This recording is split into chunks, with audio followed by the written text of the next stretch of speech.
안녕하세요. 정명일입니다. 오늘은 비만과 관련된 호르몬, 인슐린에 대해서 알아보도록 해요. 많은 사람들의 고민이죠. 왜 살이 안 빠질까요? 왜 살이 찔까요? 아마 지금까지 많은 분들이 많이 먹고 안 움직여서 살이 찐다고 생각하셨을 거예요. 그런데 한 10대, 20대는 이제 그 논리에 따라서 덜 먹고 움직이면 살이 좀 잘 빠지죠. 그런데 30대, 40대, 50대 갈수록 덜 먹고 예전에 비해서 비슷하게 움직이는 것 같은데 살은 안 빠지고 점점점 체중이 늘어만 가요. 그래서 칼로리 이론에 근거한 다이어트 또는 살 빼는 전략은 대부분의 경우 실패를 하죠. 최근에 쏟아져 나오는 연구 논문이나 또한 임상 경험들을 통해서 비만에 대한 새로운 이론이 나왔죠. 바로 호르몬 이론이죠. 왜냐하면 우리의 대사를 조절하는 거는 칼로리가 아니라 바로 호르몬들이에요. 대사를 조절하는 호르몬들이 불균형 상태일 때 필요한 호르몬이 너무 적거나 또는 너무 과하거나 이런 불균형 상태일 때 대사가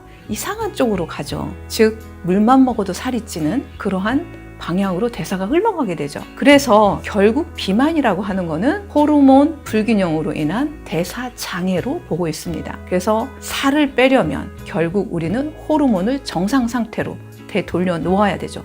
너무 적은 건 좀 올려주고 너무 과한 건 내려주고 그랬을 때 우리는 최종 살이 잘 빠지는 체질이 될 수가 있습니다. 오늘은 첫 번째 호르몬으로서 인슐린에 대해서 알아보도록 하겠습니다. 인슐린은 언제 분비될까요? 우리가 식사를 했을 때, 특히 탄수화물 위주의 식사를 했을 때 혈당이 올라가죠. 그러면 췌장에서 혈당에 비례해서 인슐린이 분비가 되고, 인슐린은 각 세포에 신호를 보냄으로써 특히 근육, 간, 지방 조직, 이 세 조직이 식후 혈당, 식후 올라간 인슐린에 반응하는 그 가장 핵심 조직이죠. 이 세 곳에서 인슐린 신호에 따라서 혈당을 받아들이고 에너지원으로 저장을 하든 연소를 하든 그럼으로써 혈당이 내려가게 되죠. 그래서 이렇게 중요한 인슐린이 없게 되면 우리는 그 칼로리 영양소를 이용할 수가 없어요. 그래서 생명을 유지할 수가 없죠. 그래서 인슐린은 반드시 꼭 필요한 호르몬이죠. 그런데 만약에 인슐린이 너무 높게, 너무 많이, 그것도 장기가 만성적으로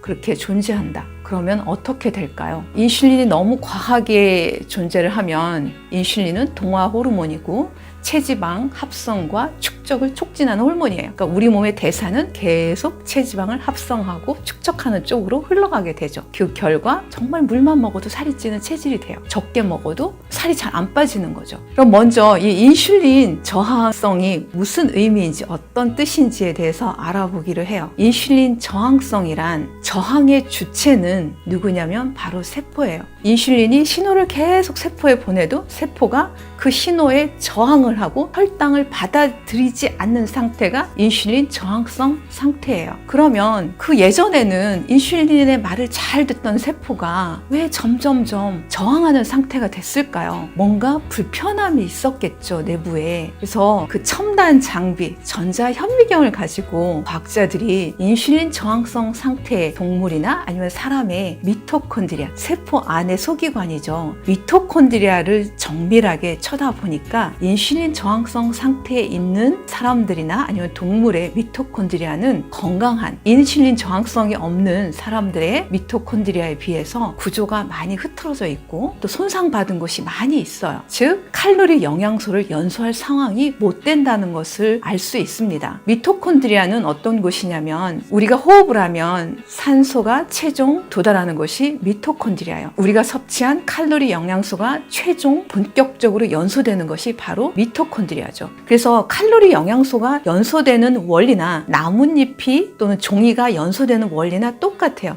산소가 있어야지 연소가 되고 그 결과 에너지나 빛 에너지, 열 이런 거가 생성이 되는 거죠. 그런데 인슐린 저항성 상태에 있는 사람들은 미토콘드리아에서 연소될 여건이 못 되는 거죠. 구조적으로 많이 손상돼 있고 또한 연소에 필요한 여러 조절 영양소, 비타민이나 미네랄도 부족해서 연소가 잘 안 되는 거죠. 즉 인슐린 저항성이 있는 사람들은 또는 인슐린 저항성이 심한 사람들은 칼로리 영양소를 연소할 능력이 굉장히 떨어진 사람들 호르몬들이에요. 그러다 보니 세포는 혈당을 받아들여봤자 연소를 할 수 없으니 거부를 하고 인슐린 신호에 저항을 하는 거죠. 그래서 인슐린 저항성이 심할수록 미토콘드리아 손상은 더 심한 거죠. 그러면 우리는 이 인슐린 저항성에서 벗어나기 위해서, 즉 과다하게 높아진 인슐린을 정상 상태로 정상 수준으로 되돌려놓기 위해서는 우리는 무엇을 해야 할까요? 약간 짐작이 가시죠? 이 연소 능력, 미토콘드리아의 연소 능력을 다시 복원시켜줘야 돼요. 손상된 곳을 치료해줘야 돼요. 원상태로 복귀시켜줘야 되는 거죠. 그래서 우리가 할 수 있는 일은 첫 번째, 가공식품, 인스턴트 식품을 가급적 멀리 하세요. 왜냐하면 가공식품에는 식품을 가공하는 동안에 칼로리, 영양소, 연소에 필요한 비타민이나 미네랄들이 많이 빠져나갔어요. 그리고 저장을 오래 하기 위해서 케미칼들이 많이 포함되어 있어요.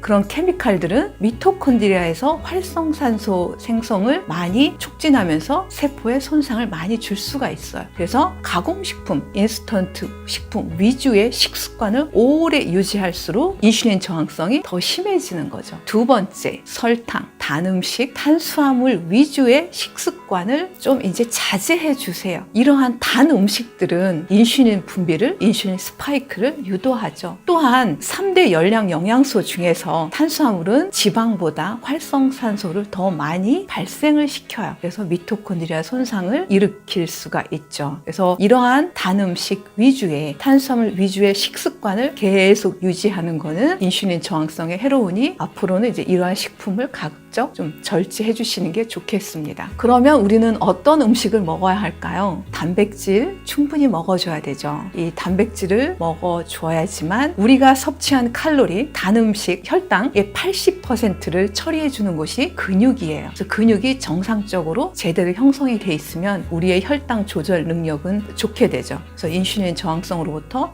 좀 벗어날 수 있는 또 하나의 방법이어서 단백질을 충분히 드셔야지만 근육 형성 유지에 도움이 되기 때문에 단백질 식품을 또 적절히 드셔주세요. 즉 어육류 식품이 되겠죠. 고기, 계란, 생선 이러한 것들을 충분히 드셔주시는 것이 좋습니다. 네 번째, 에너지원으로서 건강한 지방을 충분히 드시는 것이 중요합니다. 이 지방은 굉장히 에너지 효율이 좋은, 활성산소 발생률이 탄수화물에 비해서 상당히 적어요. 그래서 미토콘드리아 손상률이 훨씬 적죠. 탄수화물에 비해서. 그래서 건강한 지방, 버터, 올리브유, 그다음에 동물성 지방 이런 걸 적절히 드셔주시는 것이 상당히 도움이 많이 됩니다. 다섯 번째, 꼭 채소를 적절히 드셔주세요. 채소에는 항산화제, 또 파이토케미컬, 조절 영양소, 미네랄이 칼로리 영양소에 비해서 굉장히 높아요. 그래서 이러한 채소를 충분히 드셔주었을 때, 특히 익혀서 드시면 소화 흡수가 잘 돼서 충분히 비타민, 미네랄을 우리가 끌어 쓸 수가 있죠. 그래서 익힌 채소를 충분히 드시는 것이 인슐린 저항성 해결에 많이 도움이 됩니다. 그 다음에 여섯 번째, 적절히 운동을 해주세요. 신체 활동을 함으로써 또는 산소가 좀 용존산소가 높은 숲속이나 공원 같은 곳에서